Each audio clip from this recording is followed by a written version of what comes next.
Hello, it is 11 a.m. here in London, 3 a.m. in Los Angeles. I'm Monita Rajpal. And I'm Zain Verji. You're watching World One live from London. How much did she know? It's a question that has consumed the public and the media in Britain. Now police are getting ready to ask Rebekah Brooks directly. News International's chief executive will be questioned over what she knew about phone hacking at the News of the World. So far, she has managed to survive the scandal that has engulfed Rupert Murdoch's media empire and brought down one of Britain's oldest and most widely read newspapers. Murdoch put on a brave front to the press and a united front with Rebekah Brooks. She was at his side as they smiled for the cameras after emergency talks Sunday night. Asked what his top priority was, the News Corp owner gestured to Brooks and said this one.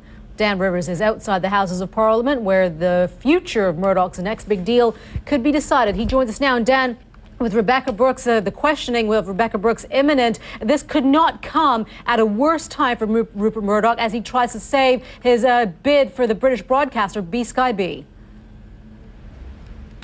That's right. News Corp is trying to buy the 60% of Sky B it doesn't already own, but that bid is now under a serious spotlight, really, and lots of questions about it in the last few minutes. At least 12 people have been killed in an explosion at a naval base in southern Cyprus. 30 others were injured in the blast. Local media reports say the explosion was caused by a fire on board a cargo ship.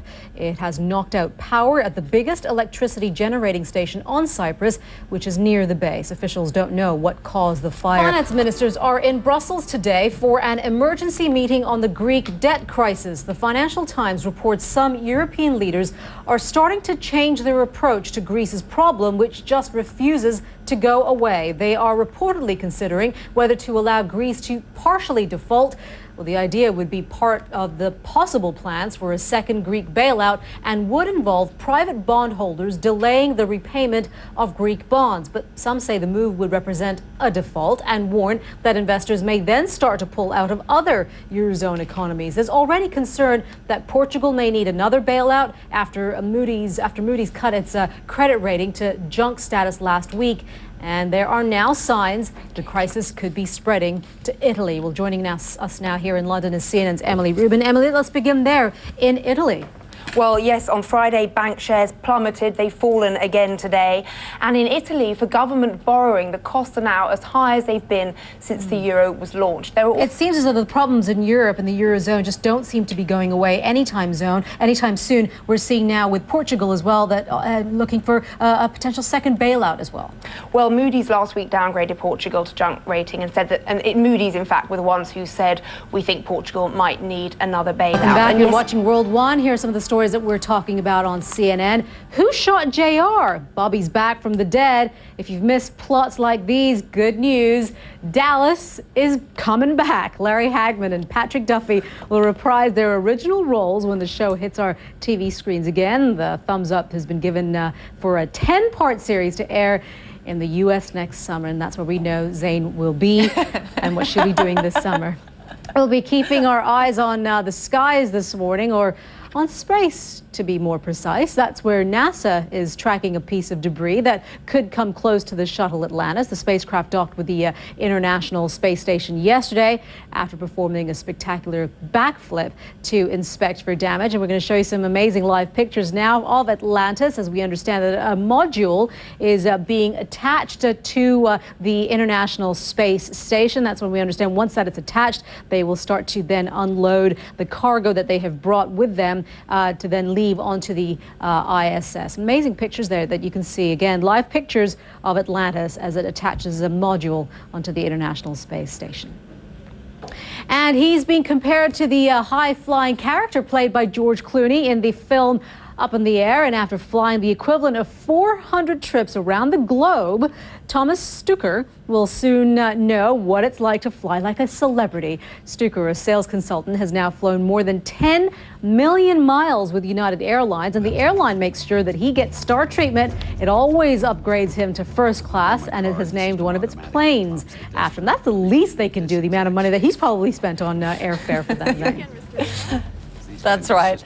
Well, Monita, let's go on to another story we're following. Torrential rain. Take you now to East Africa, which is suffering its worst drought in more than 60 years. The United Nations says as many as 10 million people are facing severe food shortages. It is forcing thousands of people to leave their homes, trekking long distances in search of food and water. Many of them have gravitated to the world's largest refugee camp. That's the Dadaab in Kenya.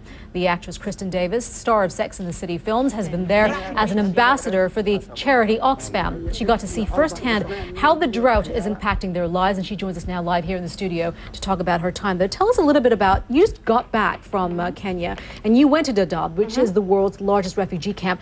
It has a capacity of 90,000 people, but it's way more than that now. Correct. It was originally built for 90,000. It's at about 380,000 now. And the really sad part is that about 9,000 new people are arriving per week now that the drought has increased. Well, this is a thing, isn't it? It is 2011, it's still happening. We've had G8 summits come and go. We've had promises, pledges made that still need to be materialized. Absolutely. Do you feel that there is a real disconnect from people, perhaps those of us in the West, or perhaps even within governments as well, those that spend billions on defense and military, yet you have people, human beings who are living in conditions that should not be? Absolutely. I think it's a really valid point. I think it's so hard because there's so many problems, and obviously in the West we're struggling as well. America, UK, Greece, people, it's hard everywhere. And I believe we put up a website as well, a page where you can learn also how you can help. We thank you for coming in and sharing your observations with us. We really appreciate that. Kristen Davis. The U.S. took on Brazil in the Women's World Cup on Sunday, and it turned out to be a classic. Mark McKay at CNN Center looks at the battle to get the semi-finals. 7:30, other people love it. I don't know if you do, Monita. Interesting. We'll leave it at that. Zane, thank you very much for that. Of course, Mr. and Mrs. Beckham were not able to meet the royal stars, we should call them, but they had their hands full already with polo, as well as meeting the Hollywood A-listers. Britain's royal couple had a busy weekend in California as they wrapped up their first forward tour as a couple. Prince William and his wife Catherine touched down on British soil just a short time ago. They're back home, concluding the 10-day trip that began in Canada. Well, our royal correspondent, Max Foster, has been following the couple on their journey, and he joins us now from Los Angeles. Thank you so much for being up early for us. It's 4 a.m. where you are, but man, what a trip that they've had. Yeah, absolutely. And actually, David Beckham did manage to meet up with them on Friday, would you believe? I don't know how he got away with that, but he was at the Governor General. Where Prince William turned around and looked at the picture of the snail and said to Catherine, "What the hell is that?" You're watching World 1 live from London. I'm Zane Virgie. I'm Monita Rajpal. Thanks for joining us. We'll update you with the news headlines at the top of the hour. You're watching CNN.